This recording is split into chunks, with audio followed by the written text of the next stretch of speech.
Your phone is either taking you to Jannah or slowly distracting you from it. You aren't the problem though. The way you're using your phone is. Assalamualaikum everyone. See, giving up your phone entirely in the month of Ramadan seems a bit impossible, doesn't it?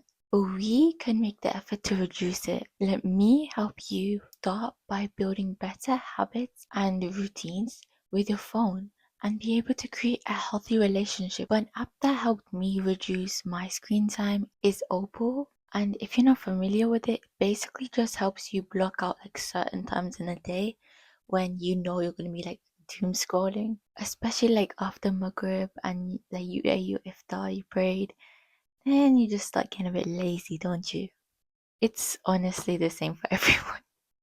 I think everyone does get a bit lazy after eating a lot of food. But the reason why it's important, especially in Ramadan, to reduce our screen time is because we need to make more time, especially in this busy dunya.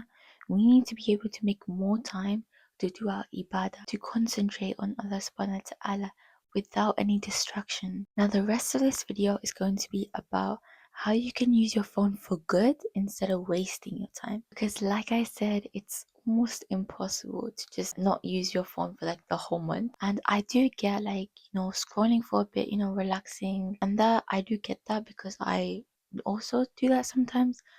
But doom scrolling, binge watching and that sort of stuff isn't really the best idea in Ramadan. However, instead of watching like whatever, like stuff that has haram things in it, like a good alternative would definitely be consuming more halal content online.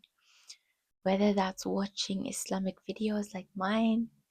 This is your reminder to subscribe, by the way. But yeah, seriously though, like watching Islamic content, it really does boost your iman. Whether you think it or not, it does. Especially if it's like educational or even if it's just advice actually. Because advice does go a long way when you're like, you're feeling low. You feel like you lost that connection to Allah subhanahu wa ta'ala.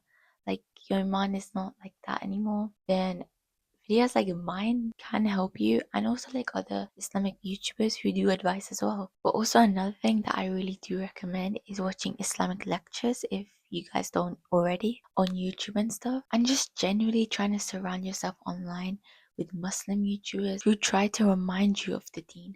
That is really crucial, not even in like besides Ramadan as well. And also a YouTube playlist that I really recommend in Ramadan especially is definitely gonna be Allah and the Cosmos. I don't know if you guys have already watched this, but if not, it is so underrated.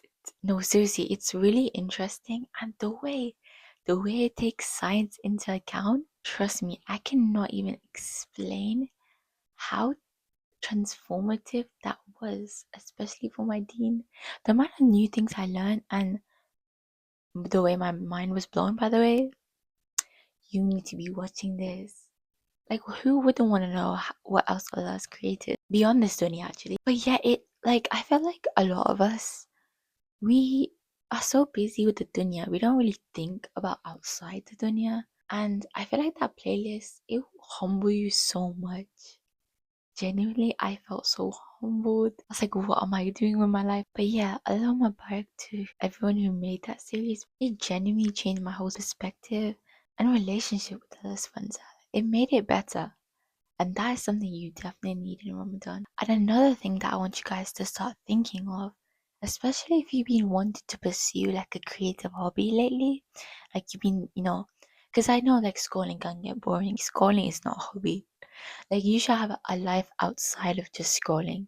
Like I know so many people that literally just say they scroll, like they binge watch stuff. You are not doing any good for your life. And that's definitely not why Allah subhanahu wa ta'ala created you. Like you need to put action, you need to put hard work, you need to move in life and become that successful, that righteous servant that He created you to be and sent you in this dunya to do. But yeah, like I was saying, a really good idea would be to maybe like start creating Islamic content. Me personally, I would definitely recommend. I know it's a lot of hard work, but if your goal isn't to just make money, but it's to help others for the sake of Allah subhanahu wa ta'ala, it's worth it. It is really worth it. Okay.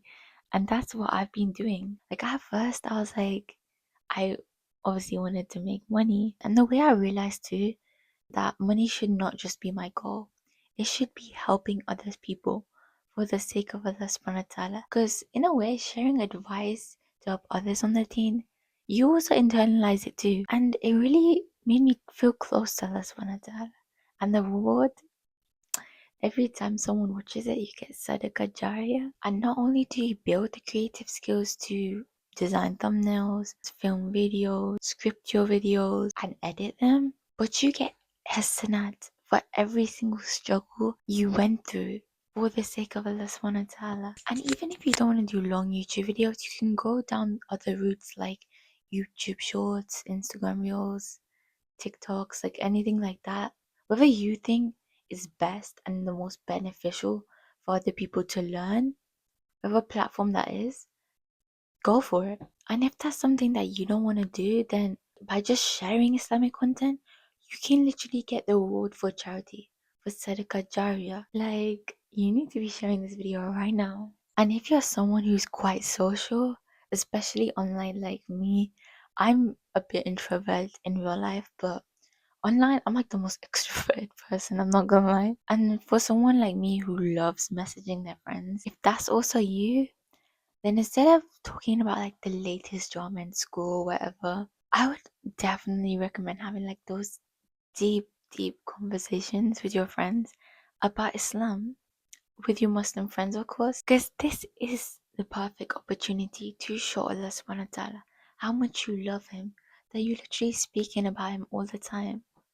SubhanAllah, like beyond your du'as, you're talking so highly of Allah subhanahu wa ta'ala. No, because me and my friends literally have like a whole conversation, like literally every other day, about what we're gonna be doing in Jannah. It's so funny.